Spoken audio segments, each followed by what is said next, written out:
Hey all, Scott here from Art of the Genre, and today on Fast Talking, we are going to be talking about the movie Krull, and how you can adapt it, or how I've adapted it basically to my fast system. This is a classic movie from the 1980s, very early 1980s. I believe it came out in 1982, and it's a movie that's really, dear to my heart. I absolutely love it. So it's something that I always wanted to incorporate into play, but there was never an actual physical RPG that I'm aware of that ever came out for it. So I adapted it to Fast, and I've got all my notes and stuff like that. You can find those notes if you request them. If you want to see them, you can always get them by emailing me down in the comments below or under the description of the video. But I'll just go into it here and kind of go through my notes and basically what I'm looking at with this particular movie. It's a great fantasy movie that absolutely bombed at the box office, and it's kind of a strange. I don't know. It's kind of a strange one because of the way that it was filmed, and that being that it's very remote. There are only two buildings that you ever see in the entire movie. That would be the Black Fortress of the Beast, and then Lissa, which you can see here behind Colwyn. Those are the two main, I guess, protagonists in the film. Her castle, which you arrive at in the beginning of the film. And as you can see here, Colwyn, played by Ken Marshall, is holding probably one of the best fantasy weapons of the 1980s, if not ever. If you wanted to argue it, you might be able to, and that is the glaive, which of course, when I played D&D in the 1980s, I had to make a version of and have one of my favorite characters wield it. That would be Fleetwood, and I think probably I still have some kind of sketch somewhere for it. But nevertheless, this is a fantastic weapon. As you can see here, he's arming up with it, and he's getting ready to throw it at the beast. This is in the culmination of the end of the movie, but nevertheless, this is I mean, it's a really cool film, and you've got a lot of great British actors in it. Most of them stage actors, actually, at the time. But Liam Neeson actually pops up in this, and so does Robbie Coltrane, who plays Rune in this movie. But nevertheless, they come into it as a series of bandits. But when I look at this particular movie, it kind of it starts out with a prophecy, and prophecy is really important when you're talking about Krull. It says, a girl of an ancient name that shall become queen, who shall choose a king, and together they shall rule the world, and their son shall rule the galaxy. And again, we'll go back into it. I mean, obviously, the people involved in this would be Colwyn, who has his own kingdom, and Lissa, who had her own kingdom. Their fathers can't stand each other, but they're supposed to marry and therefore defeat the beast in this film. So, and that's one of the things that I looked at when I was trying to adapt Fast to this, is the fact that there's so much involved in prophecy. And one of the things that you can see in the film, if you look at it, it's kind of funny that it gives you, I guess, examples of what you consider like cheesiness, if you wanted to look at it that way, from the 1980s. And that is that, like, these two seem like they know each other. They're destined to be together. They love at first sight, yada yada. Like, she knows that he's going to come and be a great husband, and he knows that he's going to marry her, and the parents just completely don't understand that somehow these people know this. And in the adaptation of the novel by Ellen Dean Foster, you can also see it plays out a lot as well.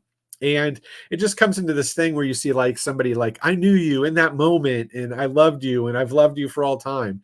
And you see it later in the book with one of the beasts, shapeshifters too, where they just fall in love with Colwyn. They've known him like 10 minutes, but they can't kill him because they love him too much. And it's one of those things where you think, okay, that's super cheesy. And it can be if you take it in that fashion. But one of the things that you see within the magic of the Krull world is the fact that there are seers, there are prophecies, and if you blend that into the character creation using the CCV in Fast, which I've done in my notes, then you can see how these characters kind of have a presence, or an ability to kind of connect with each other beyond the pale. which would mean that is how you get love at first sight, as if these two have known each other for a long time before they've ever met, because they've had this prophecy, or they've had these visions, or they've had these feelings. I think Lissa's father in the books, said she's a strange girl because she always knew things that other people didn't. Again, you're talking about prophecy, you're talking about seeing. And it's as if she's seen Colin for many, many years and knows that this is going to be her husband, knows that this is what's going to have to take place. And then you also have something within this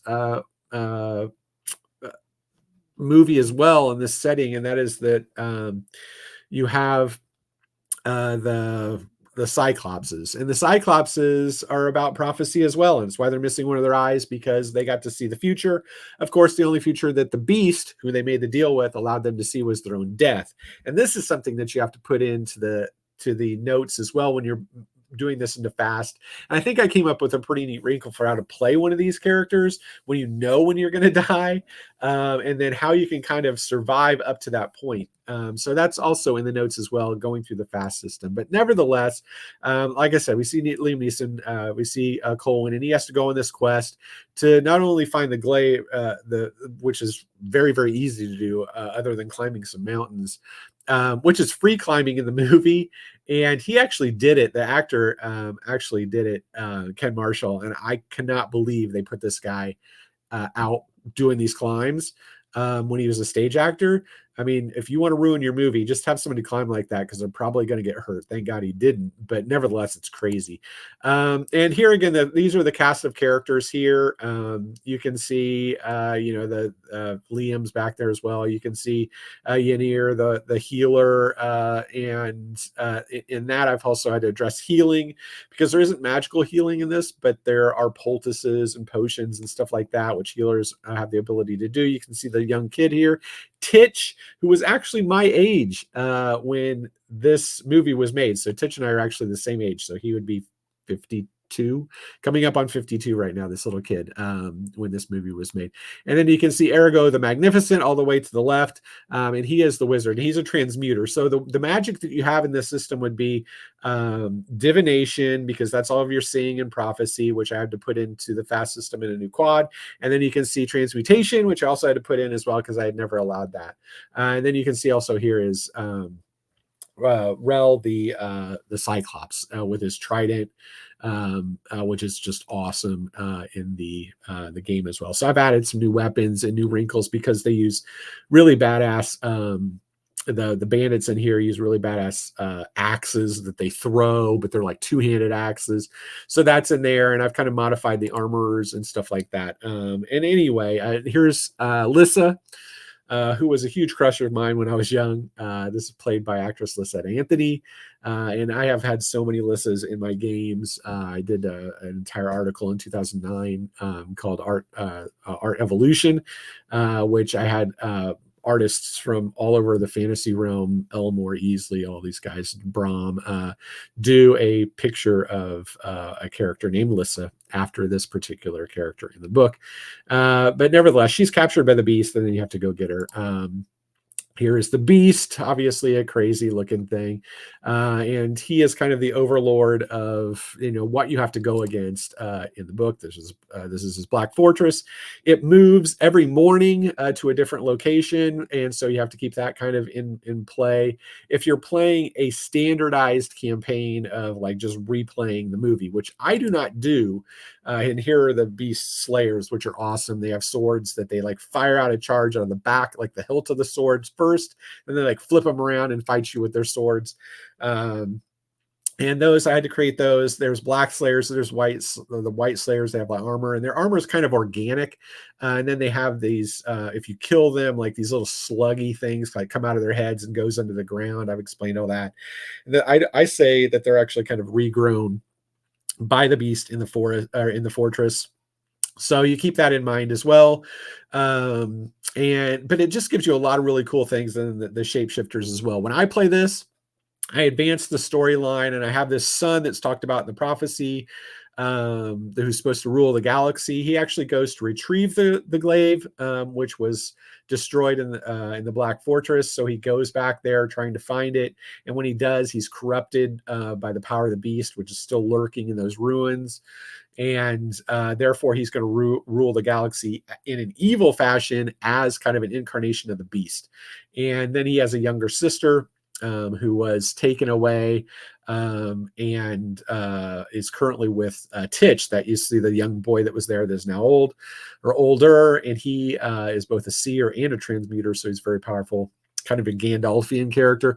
And then your characters have to find some way to defeat her brother, who is now, trying to rule the galaxy and all of Krull.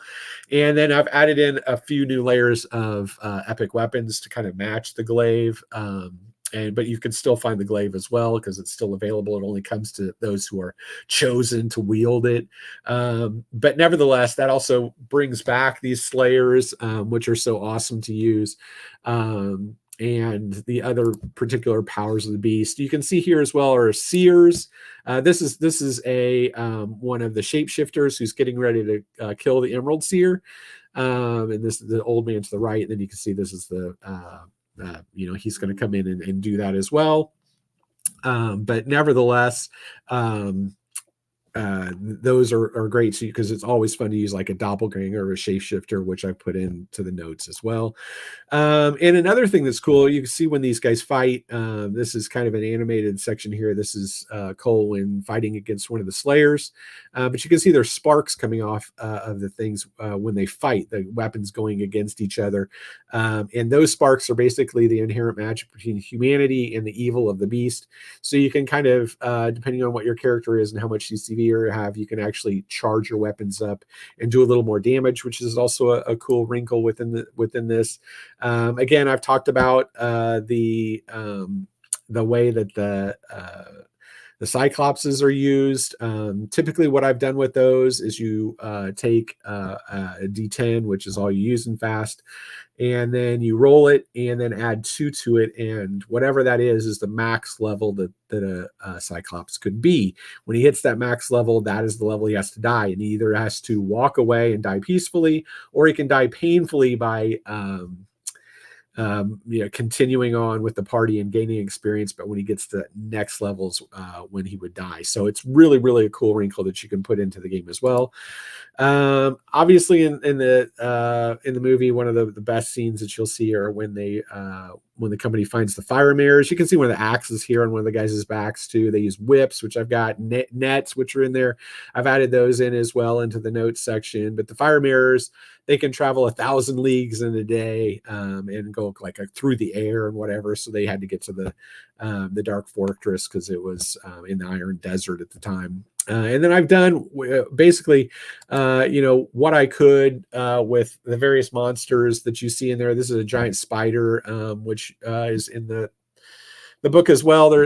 Alan Dean Foster talks about serpents of the river. So I put some of those in, and then I've spoken about other things that would probably be in a fantasy world, maybe a drake or something like that. But anyway, it's something that you could put in your own wrinkles or stuff as you adventure, not just having to fight slayers or shapeshifters, but other monsters as well, especially if you're trying to collect some of those items that I've put into it. And then we can see Alyssa here. This is when she's waiting for Colwyn. This is in her castle, which kind of has these nice lines of space age. But you can see this armor that the royal guards are wearing here. It doesn't do them any good in the movie, but I always thought it was really, really cool looking. So I put it in as like a ceramic armor, which is great against normal attacks, but against the organic weapons of the slayers, it does almost nothing, which explains how these royal guards just get whacked all over the place. And then, of course, there's another level of magic too, which is taking fire from the water, which happens when you have two people with good CCV and nobility in their bloodlines. They can join their powers and kind of get a basically a solar strike power of throwing fire out, which Colwyn does at the end of this movie to actually destroy the beast when the glaive doesn't work. I mean, it knocks the beast down, but the beast is still alive. So, nevertheless, I've taken every single detail I could possibly come up to with this movie because I absolutely love it, and put it in the notes on how to use the magic, how those works, examples of it, and stuff like that. If you ever wanted to play Krull in the fast system, I think I've done a pretty good job of explaining it. If you ever wanted to take a look at it, and again, it's completely free. Just send me an email. I'll fire off the notes to you if you're at all interested. But otherwise, that is my rendition of fast and what you have to look at when you're talking about playing this particular setting. Within the fast pantheon. And as you know, I mean, obviously fast is something that is multi-genre, so there's a lot of different wrinkles and so forth and so on in there. But hopefully you've enjoyed this today, and like I said, just give me a shout if you ever want to have some kind of some kind of notes on this. Be glad to send them out to you. And otherwise, as always, great gaming.